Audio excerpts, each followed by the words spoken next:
We got our first teaser trailer for Season 8, the final season of Outlander, today at San Diego Comic-Con, so let's break it down. As always, this will have spoilers for the books and the TV show, so if you are looking to avoid those, please do keep on scrolling. So most of this 2.5-minute teaser trailer is flashback and clips from previous seasons. I would say a very small portion of it is new material, which I'm not surprised by because Outlander is very slow with their editing process. They do a very thorough job. It takes them a very long time to edit. So they're relying on kind of the nostalgia to push us into this exciting new phase where we're waiting for Season 8 to premiere. And the amount of content they're pushing out between this and Blood of My Blood today, I really can't complain. But this trailer, like I said, is a lot of callbacks to earlier seasons and moments that they are really hyping up as we enter into the final season of Outlander. And it starts, of course, with this very beautiful shot of the Standing Stones and Craig Nadoon. And just like we always do, we get Claire's beautiful voiceover to start us off, where she says time is marked, and we get a very young Jamie Fraser. And it continues that it is measured in different ways. And this scene, of course, is him at Culloden.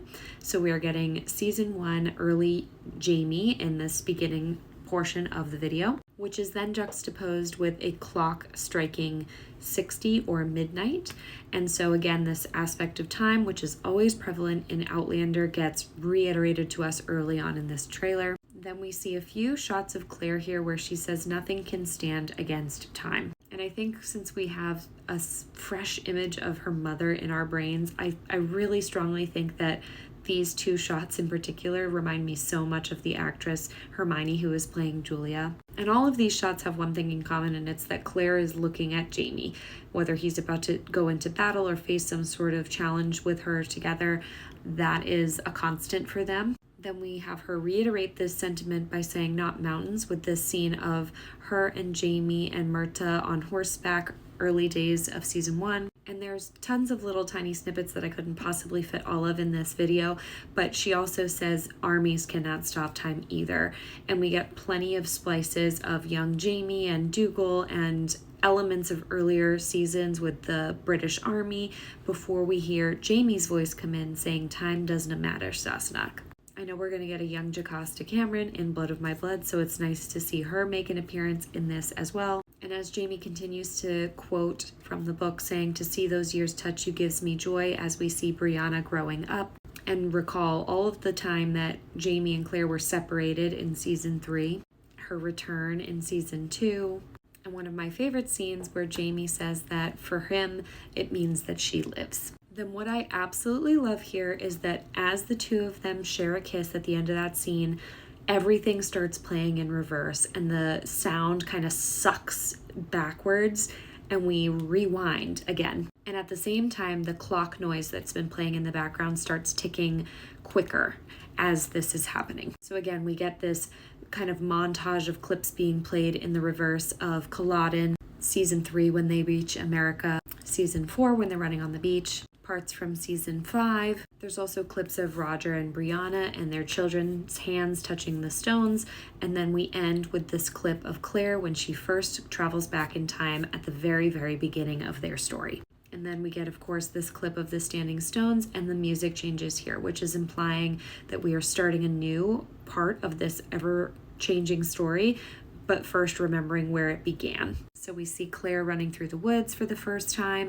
And one of my favorite scenes between her and Jamie when she tries to escape from Dougal and his men. And we get Jamie's voice recalling to Claire that he remembers every moment, every second. And this, of course, is pulled directly from their wedding night episode, which we then see flashbacks of here with Claire in her wedding dress, Jamie putting his hand over his heart in respect for her, and the iconic scene where Claire tells the truth of her to Jamie and admits that she is from the future. We, of course, remember that the two of them have been faced with challenges before when Claire gets sent back through the stones by Jamie, which is one of my absolutely favorite scenes of the entire show. And we see him placing the ring from his father, Brian, onto her finger so that she can safely travel through. And then we're reintroduced to the story of Brianna and Roger and how they first meet each other back in Season 3, where Brianna asks, "Are you Roger Wakefield?" when she arrives in Scotland.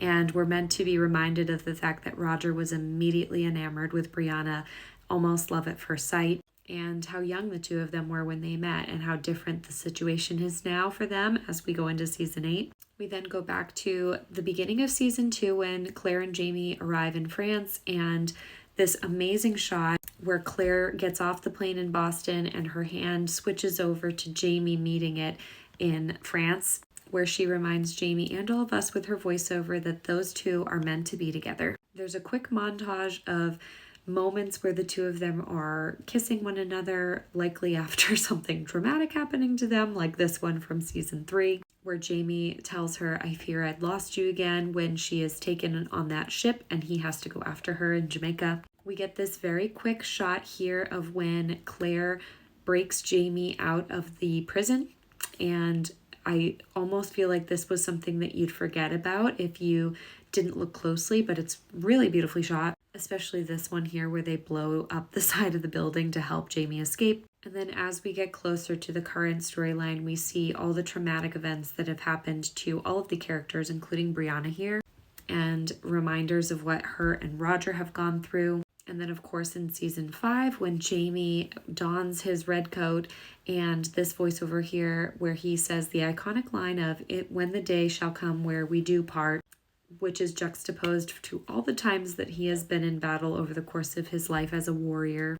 And of course, this shot of Blackjack Randall. There's also flashbacks to when Claire is taken and kidnapped and him going after her with all of the men from the Ridge, including this quick shot here of young Ian and Fergus as he continues saying, "If my last words are not I love you," which is juxtaposed with scenes from their wedding. And also this shot here of the dancers around this fire for the Standing Stone. So again, bringing in that mystical element of the show again, before Jamie finishes up by saying it's because he didn't have time, which is from the end of season 5. This is when we start to enter into the build up for the new clips. So it says "Every Promise" with this shot of River Run.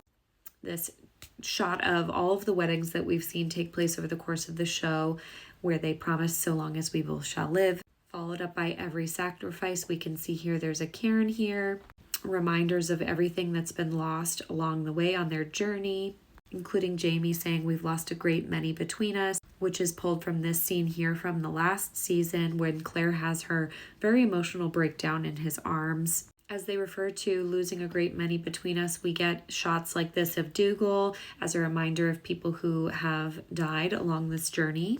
Myrta here again, and also Frank making an appearance here, tease up the teaser clip at the end. This shot here that says "Every Moment" is from Fraser's Ridge when everyone was camping out outside of the big house before it burned down. We see what took place there, like Brianna and Roger's wedding, and also the men of the Ridge fighting for Jamie as he puts together this community in America. We also get a shot of my favorite. This, of course, is Lord John Grey from the most recent season 7. Then interestingly, we have this shot of Dougal right here before he kisses Colum's ring, and it's kind of a parallel to how Jamie has become the laird of his community, similarly to how we met Colum and learned kind of that structure in Scottish history at the beginning of the show. Then the clips say "has led to this," with a lot of spliced shots, including this really beautiful one of Claire from season 2 in France. Then the music kind of drops out and Jamie says to Claire one last thing before she responds with "It's time." And we get this title card for the season finale, which is ushering us into the new clips. And the clock starts ticking very fast again here. We can see what looks like Jamie and Claire on horseback here, riding away from the ridge.